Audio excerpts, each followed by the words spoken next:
एहराम की हालत में चप्पल डल पहनते वक्त चंद अहम बातों का ख्याल रखना जरूरी है, खास तौर पर मर्दों के लिए बेन, टखने और पांवों की पुष्ट ऊपर वाला हिस्सा खुली होनी चाहिए।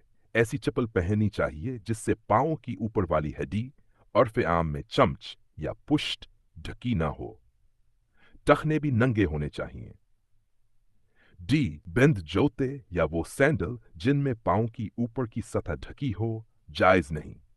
फ्री, फ्लीट चप्पल या ऐसी सैंडल जिसमें सिर्फ पांव के नीचे तला हो और ऊपर की तरफ सिर्फ पट्टियां हों, जैसा कि फ्लिप फ्लॉप या आम चप्पल।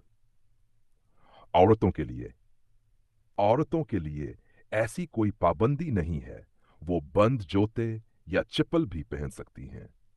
सिर्फ ये ख्याल रखना जरूरी है कि इनके जूते मर्दों से मुशाबा ना हों और ज़ीनत वाले ना हों।